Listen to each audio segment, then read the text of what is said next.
तो मेरी आवाम और मेरे छात्रों को मेरा सादर प्रणाम। लेक्चर नंबर 46 में आप सबका बहुत बहुत स्वागत है।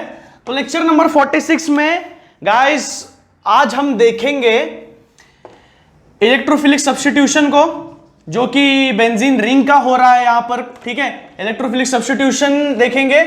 उसके बाद प्रॉपर्टीज है शायद से सारी की सारी, जैसे मैंने मेंशन किया था रिएक्शन वाला फेज थोड़ा सा खत्म हो जाएगा। सैंडमियर्स रिएक्शन एक बाकी है, सैंडमियर्स रिएक्शन को देखेंगे। ठीक है, सैंडमियर्स रिएक्शन एक बहुत छोटा सा टॉपिक इन्होंने यहां पे दिया है और बोला है बाकी चैप्टर 13 में अच्छे से डीप में कंप्लीट हो जाएगा। ठीक है, वहां पे उसके बाद फिर एक दफा फिजिकल प्रॉपर्टीज को स्टडी करेंगे और शायद से हमारे फिजिकल प्रॉपर्टीज होगी सोल्यूबिलिटी तक। ठीक है, तो उसके बाद आज का लेक्चर शायद से यहीं तक का होगा। तो आज का मेन्यू मेरे बच्चों यह है कि फिजिकल प्रॉपर्टीज तक स्टडी करेंगे अल्किल हैलाइड्स की। ठीक है, ये सब अल्किल हैलाइड्स का चल रहा है। ठीक है, अभी तक अल्किल हैलाइड्स का चल रहा है, याद रखो। आई होप नोट्स बना रहे हो, रोज डेली पढ़ रहे हो। ठीक है, क्योंकि ऑर्गेनिक केमिस्ट्री में अगर डेली रूटीन से पढ़ाई नहीं करोगे ना तो सब ब्लैंक चला जाएगा बाद में। ठीक है, तो बातें हर दफा बताते रहता हूं मैं। तो चलो थोड़ा सा स्टार्ट कर ले। कहां से? Electrophilic substitution. सबसे पहली बात तो इलेक्ट्रोफाइल। इलेक्ट्रोफाइल यानी कि क्या, बेसिकली जान लो। इलेक्ट्रोफाइल यानी कि इलेक्ट्रॉन लविंग। मेरे शेरों को तो पहले से पता होगा, इलेक्ट्रॉन लविंग। ठीक है, और न्यूक्लियोफाइल मतलब न्यूक्लियस लविंग, यानी कि इलेक्ट्रॉन लविंग, यानी कि इसके पास है कौन सा चार्ज? Plus charge. इसीलिए इसके ये इलेक्ट्रॉन डेफिशिएंट, इसको इलेक्ट्रॉन चाहिए। और अगर मैं न्यूक्लियोफिलिक की बात करूं तो न्यूक्लियोफिलिक को होगा negative charge and it will be nucleus loving, यानी कि पॉजिटिव चार्ज का डेफिशिएंट होगा वो। He will be craving for the positive charge. समझ में आ रहा है? तो इलेक्ट्रोफाइल और न्यूक्लियोफाइल ऐसी है कंसेप्ट्स जो आपको पहले से बहुत पता होगा, कई दफा आपने 11th स्टैंडर्ड में पढ़ा होगा इन चीजों को।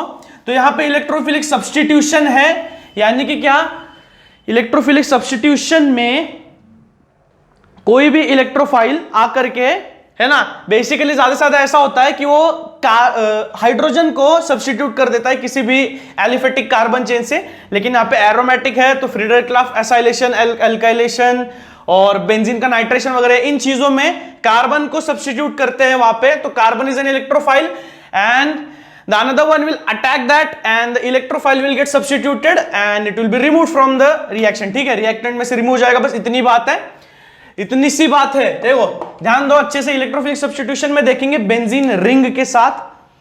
बेंजीन रिंग में यहां पे दिया है कैन यू रिकॉल में दिया गया है एक बेंजीन रिंग बनी है अच्छी तरह से ऐसी। ठीक है, बेंजीन रिंग बनी है और बेंजीन रिंग में यहां पे क्लोरीन एटम है। ठीक है, क्लोरीन है हैलोजन और हमारा यहां पे कैटलिस्ट है एनहाइड्रस AlCl3। ये रिएक्शन 11th में देखी होगी कहीं पे, अगर ठीक से पढ़ा होगा, ऑर्गेनिक बुक खोली होगी एग्जाम को छोड़ करके किसी टाइम में, तो ये सब चीजें याद रहती है, वरना याद नहीं रहती। एक्सपेक्ट मत करो ब्रेन को कि भाई कुछ याद दिला दे, ऐसा नहीं होने वाला है। देखो बेंजीन रिंग है बच्चों और यहाँ पे क्लोरीन है एनहाइड्रस AlCl3 के फॉर्म में। क्या आ जाएगा? एक तो दो प्रोडक्ट्स आएंगे यहाँ पे, एक तो क्लोरोबेंजीन तो आएगा ही आएगा, लेकिन ऑर्थो, मेटा या पैरा पोजीशन पे होगा। ठीक है, यहाँ पे Cl आ जाएगा, या दूसरी जगह हम देखें और एक हो सकता है। ठीक है, यहां पे Cl आ जाएगा ऊपर। ठीक है, तो ये दो पॉसिबिलिटीज हो सकते हैं, कहीं पे भी आ सकता है Cl। तो बात यह है कि एरोमेटिक रिंग्स में अगर इलेक्ट्रोफिलिक सब्स्टिट्यूशन होता है हलाइड का, ठीक है, हलाइड अगर किसी भी इलेक्ट्रोफाइल को सब्स्टिट्यूट करता है बेंजीन रिंग से, तो होता ऐसा है कि डायरेक्ट हैलोजनेशन से अगर प्रॉपर हमारे कंडीशंस और प्रॉपर कैटलिस्ट हो हमारे पास, तो डायरेक्ट हमको अल्किल हलाइड यानी कि एरोमेटिक अल्किल हलाइड आपको मिल सकता है ArCl। ठीक है, या ArX जो हम ग्रुप हमने कई दफा मेंशन किया है यहाँ पे। ठीक है, तो हमको ये डायरेक्ट मिल जाएगा। तो अगर बात आपने आगे देखी, aryl chlorides and bromides can be prepared by direct halogenation of benzene. ठीक है, कोई दिक्कत की जरूरत नहीं है, मतलब आपको कोई बड़ा स्ट्रक्चर है उसको रिड्यूस करना है फिर कैटलिस्ट यूज करके, ऐसा नहीं कर सकते। मतलब उतना लंबा प्रोसेस में जाने की जरूरत नहीं है। बात यह है सीधी सी इलेक्ट्रोफिलिक सब्स्टिट्यूशन स्टार्ट है। यहां पे अगर एरोमेटिक हलाइड बनाना है हमको, तो बेसिकली एक सिंपल मेथड दी है, उन्होंने मेंशन की है कि अगर आपको एरोमेटिक क्लोराइड बनाना है या अराइल ब्रोमाइड बनाना है, अराइल क्लोराइड बनाना है, दोनों में से कोई भी अगर बनाना है, तो बेंजीन का डायरेक्ट हेलोजिनेशन करोगे तो वो मिल सकता है हमको, कोई और दिक्कत वाली बात करने की जरूरत नहीं है, ठीक है। तो ये है चीजें। अगला एग्जांपल इन्होंने दिया है जो कि मेंशन किया है किसके साथ, चलो देख लेते हैं कहां पे मेंशन किया है, ऊपर, ठीक है, ऊपर मेंशन किया है टोलिन, टोलुइन के साथ, ये टोलुइन है, ठीक है, ये टोलुइन यानी कि मिथाइल ग्रुप इसको अटैच है अगर बेंजीन को तो उसको टोलुइन कहते हैं, अगर अमाइन ग्रुप अटैच है तो उसको एनिलीन कहते हैं। ऐसे ऐसे नाम आपको कॉमन नेम थोड़े बहुत पता होने चाहिए, सारे एक्सपेक्ट नहीं कर रहा हूं, थोड़े बहुत तो यार पता होने चाहिए, ठीक है। तो चलो देखते हैं CH3, ठीक है, टोलुइन प्लस सीधा साधा इलेक्ट्रोफिलिक सब्स्टिट्यूशन है ब्रोमाइड का, और यहां पे इन्होंने बोला है कि अगर फेरस आप यूज करोगे या एनहाइड्रस AlCl3 भी यूज कर सकते हो, ठीक है, डार्क रूम में रखोगे, ठीक है, क्योंकि आप इसको किसी लाइट में या अंडर हाई टेम्परेचर इसको नहीं कैरी आउट कर सकते, ठीक है। तो अगर इसमें कैरी आउट करोगे तो प्रॉपर हमारा रेट ऑफ रिएक्शन है जो कांस्टेंट रहेगा, स्टेबिलिटी प्राप्त होगी, वापस एफिशिएंसी भी ज्यादा मिलेगी प्रोडक्ट की, ठीक है, यानी कि हमको जो प्रोडक्ट मिलेगा है ना, रिएक्टेंट और प्रोडक्ट का एक रेशियो होता है, अगर रिएक्टेंट 100 ग्राम है तो प्रोडक्ट 100 ग्राम नहीं मिलता, थोड़े बहुत लॉसेस होते हैं, तो वो लॉसेस कम हो जाएंगे अगर प्रॉपर स्टेबिलिटी कंडीशंस रखोगे तो यहां पे एक ऑर्थो पोजीशन पे ब्रोमीन अटका हुआ है, यहां पे Br, और दूसरी जगह एक पैरा पोजीशन पे अटका हुआ है, ठीक है। तो ये दो पोजीशन पे मेजर और माइनर के संख्या में दोनों बन रहे हैं। ज्यादा स्टेबल कौन सा है, ज्यादा स्टेबल पैरा पोजीशन में है, क्योंकि ये सिमेट्रिक है। आगे प्रॉपर्टीज में हम देखेंगे कि कैसे कैसे अगर सिमेट्रिक कंडीशंस होंगी तो प्रॉपर्टीज कैसे फेवरेबल होती है कंडीशंस को, ठीक है, क्योंकि सिमेट्रिक, असिमेट्रिक या bonding, length of the bond, ये सारे चीजें बहुत ज्यादा मैटर करती हैं, ठीक है। फिजिकल प्रॉपर्टीज में आपको समझ में आ ही जाएगा। फिलहाल आपको इतना याद रखना है, इलेक्ट्रोफिलिक सब्स्टिट्यूशन से अगर आपको अराइल हलाइड बनाना है, aryl halide basically aryl chloride, aryl bromide दोनों बनाने हैं, तो एक ही बात है, डायरेक्ट हैलोजिनेशन ऑफ बेंजीन कर लो, मिल जाएगा, ठीक है। यहां पे टोलुइन के साथ ब्रोमाइड का रिएक्शन, ठीक है, ये सारे बन रहे हैं, ठीक है। तो फिर आप ये मेजर और माइनर प्रोडक्ट को याद रखना, बेसिकली कैटलिस्ट को मत भूलना, बहुत दफा ऐसा होता है कैटलिस्ट को भूल जाते हो। यहां पे एक लाइन दी गई है नीचे भी, which I would like to mention, halogenation of alkanes is not suitable for preparation of alkyl halides as a mixture of mono and poly compounds are formed। नहीं यहां पे नहीं, इसके नीचे आ जाओ, देख लो पेज नंबर हमारा चल रहा है 214 पे, 214 पे ध्यान दे दो अगर अंडरलाइन कर रहे हो तो। It may be conveniently carried out in a dark at ordinary temperature in presence of suitable Lewis acid catalyst like FeCl3 और एनहाइड्रस AlCl3, ठीक है, कोई भी कैटलिस्ट आप इस्तेमाल कर सकते हो। तो वहां पे हमारा इसको कैरी आउट करने के बाद हम देखेंगे अगर HI ले ले, ठीक है, अगर HI ले ले तो यहां पे एक डाउट इन्होंने बोला है कि I और F दोनों फॉर्म क्यों नहीं होते। I और F इसलिए फॉर्म नहीं होते क्योंकि HI का जो रिएक्शन है अगर हम ले लेंगे उसको तो रिवर्सिबल रिएक्शन होगा, बेंजीन के साथ अगर कैरी आउट करेंगे तो रिवर्सिबल होगा, और वापस फ्लोरीन की अगर हम बात करें सो इट इज हाईली ऑक्सीडाइजेबल, और वो डायरेक्ट उसके अनस्टेबल स्ट्रक्चर से स्टेबिलिटी को प्राप्त हो जाता है तुरंत, I2 हो जाएगा, ठीक है, I से लेके I2 तक चला जाएगा वो। So it prefers that step more than this, so it is not favorable. So alkyl chloride and bromide, this reaction is the best I can say, and it is a conclusive sentence for this topic. तो यहां पे हमारा electrophilic substitution खत्म नहीं हुआ, concept बस हमको पता चली कि बेंजीन से यार डायरेक्ट हैलोजेंस अल्किल हलाइड बन सकते हैं, है ना, aromatic halide, sorry aryl halide बन सकते हैं। अल्किल हलाइड तो हमारे खत्म हो गए। अब सैंडमियर्स रिएक्शन, सैंडमियर्स रिएक्शन भी एक तरीका है अराइल हलाइड को बनाने का, ठीक है, अराइल हलाइड को बनाने का सैंडमियर्स रिएक्शन भी एक तरीका है। सैंडमियर्स रिएक्शन में क्या होता है, बेसिकली सैंडमियर्स रिएक्शन में एक एनिलीन का ग्रुप लेते हैं हम, सॉरी एनिलीन का ग्रुप बोल रहा हूं, एनिलीन लेते हैं हम, ठीक है, बेंजीन जिसपे एक अमाइन ग्रुप अटैच्ड है which is called an aniline, it contains 2 lone pairs of electrons, ठीक है। चलो उस पर ध्यान मत दो, फिलहाल इस पे ध्यान मत दो, समझो कि एनिलीन लिया है हमने, इसको हम कैरी आउट करेंगे एकदम कम टेम्परेचर पे, 1-2 डिग्री सेल्सियस ले लो, नहीं 1-2 भी नहीं, 0 डिग्री सेल्सियस ही आप पकड़ लो, लो टेम्परेचर कंडीशंस रखने तो 0 डिग्री सेल्सियस अटेन करना इतना कोई इंपॉसिबल नहीं है काम। 0 डिग्री सेल्सियस आप टेम्परेचर ले लो और उस टेम्परेचर पे अपने को स्लोली स्लोली क्या करने का, अपने को स्लोली स्लोली NaNO2, ठीक है, और HCl दोनों का रिएक्शन मिक्सचर इसके साथ रिएक्ट करना है। समझ में आया? तो समझा श्याम? एकदम यार, मतलब देखो इजी है, कोई दिक्कत की बात नहीं है। सैंड मेज रिएक्शन हमारा चल रहा है, अगर पूरे डिटेल में पढ़ना है इसको, सारे इसके मैकेनिज्म वगैरह, तो हम पढ़ेंगे चैप्टर 13 में, जैसे उन्होंने मेंशन किया है। बेसिक में आपको बता रहा हूं, यहां पे समझ लो। एनिलीन है हमारे पास, एनिलीन यानी कि बेंजीन पे कोई अमाइन ग्रुप ज्वाइन है, वहां पे ऑर्थो पोजीशन पे NaNO2 और HCl, ये इन सिटू रिएक्शन मिक्सचर्स है जो 0 डिग्री सेल्सियस पे हमको इसके साथ रिएक्ट करवाने हैं। उसके बाद हमारा एक डायएजोनियम आयन बन जाएगा। इसके क्या बन जाएगा? डायएजोनियम आयन, यानी कि N2X, ठीक है, N2 पे प्लस चार्ज होगा, X पे माइनस चार्ज होगा। अब ये न्यूक्लियोफिलिक सब्स्टिट्यूशन है। कौन सा सब्स्टिट्यूशन है? न्यूक्लियोफिलिक, रेडिकल न्यूक्लियोफिलिक सब्स्टिट्यूशन है, यानी कि उसका रेडिकल है ना न्यूक्लियोफिलिक अटैक से बाहर जा रहा है। तो यहां पे देखो NH2 एनिलीन ग्रुप है, NaNO2 और HCl हमने दिया है रिएक्शन मिक्सचर में, इन सिटू प्रिपरेशन हो रहा है, बन रहा है डायएजोनियम सॉल्ट, जिसको हम कहेंगे डायएजोनियम, ठीक है, डायएजोनियम सॉल्ट, जिसके ऊपर N2 ग्रुप होता है, उसको डायएजोनियम कहते हैं बेसिकली। और N2N2 में ट्रिपल बॉन्ड है, ठीक है। आप बोल रहे हो वैलेंसी कैसे बैलेंस होगी? N2N2 में ट्रिपल बॉन्ड है।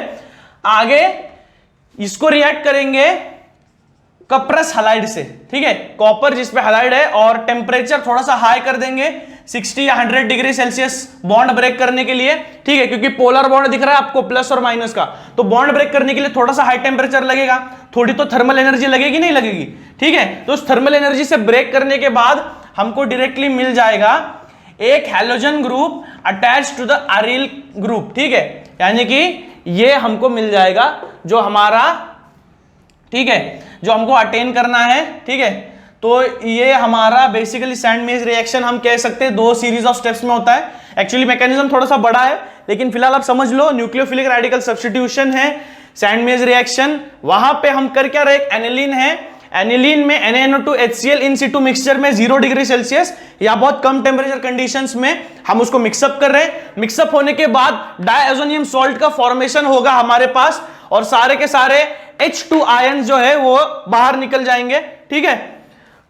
उसके बाद क्या होगा? कपरस हलाइड से हम इसको रिएक्ट करेंगे टेम्परेचर बढ़ा करके, क्योंकि बॉन्ड को ब्रेक करना है, और यहां पे X हमारा हलाइड ग्रुप अटैच हो जाएगा उस अरिल ग्रुप को, यानी कि aryl halide what we want is achieved. So it is a Sandmeyer reaction जो अरिल हलाइड ऑब्टेन करने के ही काम आता है। इलेक्ट्रोफिलिक सब्स्टिट्यूशन और सैंड मेज रिएक्शन दोनों के दोनों अरिल हलाइड हमको अगर फॉर्म करना है तो वो फॉर्मेशन में हमारे आते हैं। देख लो, फ्लो अच्छे से है टेक्स्ट बुक में, आप समझ लो बस। स्टार्टिंग में हमने क्या देखा? अल्किल हलाइड प्रिपरेशन कैसे होता है। अल्किल हलाइड प्रिपरेशन हमने देखा, एक अल्कोहल ग्रुप था, उसको 3 अलग अलग आपने हैलोजन के साथ रिएक्ट करवाया, फिर उसके बाद फास्फोरस हलाइड से रिएक्ट करवाया, है ना, फिर उसके बाद हमने थायनिल क्लोराइड से रिएक्ट करवाया, हो गया। फिर उसके बाद अल्किल हलाइड वापस बनाया। अल्किल हलाइड वापस कैसे बनाया? हाइड्रोकार्बन से रिएक्ट करवा के, अल्कीन से, अल्कीन के साथ रिएक्ट करवाया, है ना।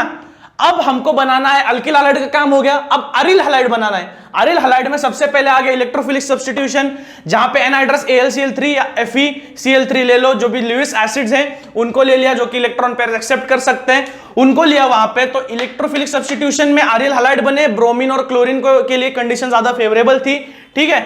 उसके बाद सैंड मेज रिएक्शन जो कि न्यूक्लियोफिलिक सब्स्टिट्यूशन है, वहां पे भी अरिल हलाइड बनाने का ही काम होता है, ठीक है। इसमें 2 सीरीज ऑफ स्टेप्स में रिएक्शन हो जाते हैं, जिसका बेसिक आपको पता होना चाहिए। दिक्कत क्या है, ठीक है, कंफ्यूजन मत रखो। अल्किल हलाइड बना रहे, अरिल हलाइड बना रहे। अब अल्किल हलाइड की हमने सारी प्रॉपर्टीज को स्टडी करना है, ठीक है। तो अगर स्टेप वाइज हो रहा है ना, तो आपको समझना है कि किस सीरीज ऑफ स्टेप्स में चल रहा है चीजें, कि आगे क्या आने वाला है। नहीं तो ये कहां से आ गया अचानक, वो कहां से आ गया, ऐसा होगा, ठीक है। तो फ्लो याद में रखो, फ्लो याद रहेगा तो सब बढ़िया है, चंगा है सब तब, ठीक है। तो इसकी प्रॉपर्टीज देख लेंगे हम थोड़ा सा। प्रॉपर्टीज में अगर हमको दिखाई देगा अल्किल हलाइड, जब आप देखते हो मेरे शेरों मेरे चीतो, देखो कॉन्सेंट्रेट करो, फिजिकल प्रॉपर्टी शुरू हो चुकी है, आधी कल लूंगा आधी आज ले लूंगा, ठीक है। तो देखो फिजिकल प्रॉपर्टीज में हमको स्टडी करना है, फिजिकल प्रॉपर्टीज में क्या क्या स्टडी करना है ये मैं पहले बता देता हूं, ठीक है, नहीं तो दिक्कत की बात हो जाएगी थोड़ी सी। फिजिकल प्रॉपर्टीज में हमको स्टडी करना है नेचर ऑफ इंटरमॉलिक्यूलर फोर्सेस, आगे जाके फिर बॉइलिंग पॉइंट, और जो भी फिजिकल प्रॉपर्टीज है नीचे क्या दिया है, और सोल्यूबिलिटी। ठीक है, चलो ऐसी चीजों को डिस्कस कर लेते हैं। सबसे पहले यहां पे दिया है फिजिकल प्रॉपर्टीज में इंटरमोलिकुलर फोर्सेस कैसे हैं, इंटरमोलिकुलर फोर्सेस कैसे हैं, और फिर बॉइलिंग पॉइंट। ठीक है, फिर उसके बाद सोल्यूबिलिटी, कहां कहां सोल्यूबल है कहां कहां नहीं है। तो ये सारी बातें हो रही हैं अल्किल हलाइड की। किसकी बातें हो रही हैं? अल्किल हलाइड की। ठीक है, अल्किल हलाइड की बातें हो रही है। इंटरमोलिकुलर फोर्सेस अगर हम देखें तो बेसिकली कार्बन को एक अल्किल ग्रुप ज्वाइन होता है। ठीक है, सॉरी हलाइड ग्रुप ज्वाइन होता है। तो वहां पे अगर हम देखें दोनों के दोनों अल्किल, अगर हलाइड ग्रुप हम देते हो, कार्बन से बहुत ज्यादा इलेक्ट्रोनेगेटिव है, यानी कि नेगेटिविटी, इलेक्ट्रोनेगेटिविटी बहुत उसकी ज्यादा है उसके पास। तो इस वजह से क्या हो जाएगा, ये दोनों एक चार्ज शेयर करेंगे। यहां पे इसके पास आ जाएगा एक माइनस चार्ज, इसके पास आ जाएगा एक प्लस चार्ज। ठीक है, और ये बॉन्ड ऐसा बना रहेगा हमारा। ठीक है, तो फिर हम बोलेंगे पार्शियली ये पॉजिटिव है, पार्शियली नेगेटिव है। तो यहां पे हम कह सकते हैं कोवैलेंट बॉन्ड है, लेकिन यहां पे पोलर है। ये it's a polar covalent bond, जो कि चार्जेस है इनके दोनों एलिमेंट्स पे। ठीक है, कार्बन और हलाइड ग्रुप पे दोनों पे चार्जेस आ रहे हैं वहां पे। तो इन्होंने वापस आगे बोला है कि जैसे जैसे बॉन्ड लेंथ बढ़ती जाती है वैसे वैसे उनका बीच का बॉन्ड कमजोर होता जाता है, वीक होता जाता है। ठीक है, जैसे जैसे बॉन्ड लेंथ बढ़ती जाएगी, ठीक है, जैसे जैसे बॉन्ड लेंथ बढ़ती जाएगी वहां पे इनका बीच का जो बॉन्डिंग है वो थोड़ा कम होता जाएगा। क्यों? क्योंकि होता क्या है बॉन्डिंग के वक्त, क्या होता है हम देखते हैं, जो p ऑर्बिटल है दोनों का, ठीक है, वो दोनों का ऐसे ओवरलैप करता है जहां पे इलेक्ट्रॉन्स होते हैं। ठीक है, ओवरलैप करता है, लेकिन जैसे जैसे लेंथ अगर बढ़ती जाएगी ना वैसे वैसे ओवरलैपिंग कम कम होता जाएगा। और अगर ओवरलैपिंग कम कम होता जाएगा तो इट्स बेसिकली है कि कंक्लूसिवली हमारा अल्टीमेटली बॉन्ड जो है वो वीक होता जाएगा, डिक्रीज होता जाएगा। सो बॉन्ड लेंथ कैसे बढ़ती है, इनका ऑर्डर इन्होंने दिया है। The CX bond length increases, the CX bond length strength from fluorine to iodine, fluorine से लेके आयोडीन तक बॉन्ड लेंथ बढ़ती जाती है। यानी कि सबसे छोटा फ्लोरीन है, ठीक है, फ्लोरीन, ब्रोमीन, क्लोरीन, आयोडीन, ऐसा है हमारे पास। तो फ्लोरीन सबसे छोटा है, इससे बड़ी बॉन्ड लेंथ ब्रोमीन की है, इससे बड़ी क्लोरीन की, और सबसे बड़ी आयोडीन की बॉन्ड लेंथ है। जैसे इस ऑर्डर में बॉन्ड लेंथ बढ़ती जाती है, आपको एमसीक्यूज में पूछा जा सकता है। तो इसको भी यार रीड करना मत भूलना, नोट डाउन करना मत भूलना। हमारा फिजिकल प्रॉपर्टी शुरू हो चुका है। सबसे पहले इंटरमोलिकुलर फोर्सेस की बात कर रहे हैं। Intermolecular forces polar covalent bond के साथ कार्बन और हलाइड ग्रुप ज्वाइंट होते हैं। वहां पे partial positive partial negative charge दोनों की तरफ होता है। So it's a polar covalent bond. As the bond length increases, the overlapping between the orbital it also goes on decreasing। वैसे वैसे एक तनाव आता है, टेंशन आता है, खिंचाव आता है उन दोनों में। तो जैसे जैसे दूर जाते हैं वैसे वैसे बॉन्ड स्ट्रेंथ जो है वो डिक्रीज होती जाती है। और बॉन्ड स्ट्रेंथ डिक्रीज होने का कारण है ये एलिमेंट्स के बॉन्ड लेंथ इंक्रीज होना। बॉन्ड लेंथ इंक्रीज होते हैं इस फैशन में। सबसे पहले फ्लोरीन सबसे छोटा है, ब्रोमीन बड़ा, Cl और बड़ा, आयोडीन और बड़ा। ठीक है, तो वहां पे उन्होंने नेक्स्ट पेज पे टेबल दिया है, पेज नंबर 215 पे आप देख लो। बॉन्ड लेंथ 139 है, बॉन्ड एंथैल्पी 452। ठीक है, जैसे जैसे बॉन्ड लेंथ बढ़ती जा रही है वैसे वैसे बॉन्ड एंथैल्पी कम होती जा रही है। यानी कि क्या, एंथैल्पी जैसे मैंने बताया था इंटरनल एनर्जी का एक पार्ट है, हिस्सा है। अगर एनर्जी कम लगेगी, ठीक है ना, यानी कि क्या वो बॉन्ड ज्यादा वीक है, तो एनर्जी देखो एंथैल्पी कम कम होती जा रही है। The decrease in energy shows that as bond length increases the bond between the carbon and halide group it decreases. ठीक है, तो बहुत हो गया यार, ये बेसिक था। इतना ज्यादा अगर टॉपिक को स्ट्रेच करेंगे तो थोड़ा बोर होने लगेगा। तो देखो फटाफट खत्म कर देते हैं।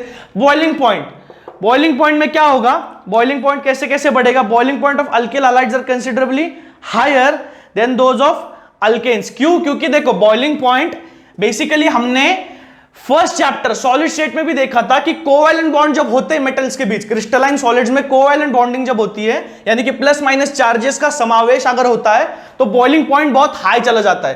क्योंकि डायमंड भी एक कोवैलेंट मेटल है, कोवैलेंट क्रिस्टल है डायमंड भी। तो covalent bond basically boiling point उसका ज्यादा होगा एज कंपेयर टू अल्केन, क्योंकि यहां पे अल्किल हलाइड में कोवैलेंट बॉन्डिंग देखी जाती है। सो इसके जो बॉइलिंग पॉइंट है वो बेसिकली अल्किल हलाइड से बहुत ज्यादा हायर होता है। ठीक है, तो यहां पे आप देख लो जैसे जैसे उसका वेट बढ़ता जाएगा, है ना, इंक्रीज इन कार्बन नंबर। दो तरीके दिए गए बॉइलिंग पॉइंट को दिखाने के, दो तरीके। पहला तरीका ऐसा है कि अब देखो बॉइलिंग पॉइंट डिक्रीज किस ऑर्डर में होता है, सबसे ज्यादा बॉइलिंग पॉइंट, अगर एटॉमिक मास बढ़ेगा तो बॉइलिंग पॉइंट भी बढ़ेगा, ऐसा मेंशन किया है। तो सबसे ज्यादा बॉइलिंग पॉइंट बेसिकली आय का होगा, यही ऑर्डर है बॉइलिंग पॉइंट का भी। सबसे ज्यादा बॉइलिंग पॉइंट उसका होगा जिसका मॉलिक्यूलर मास ज्यादा है। तो आयोडीन वाले अल्किल हैलाइड का सबसे ज्यादा बॉइलिंग पॉइंट होगा, फिर आता है क्लोरीन, फिर ब्रोमीन, फिर फ्लोरीन, ठीक है।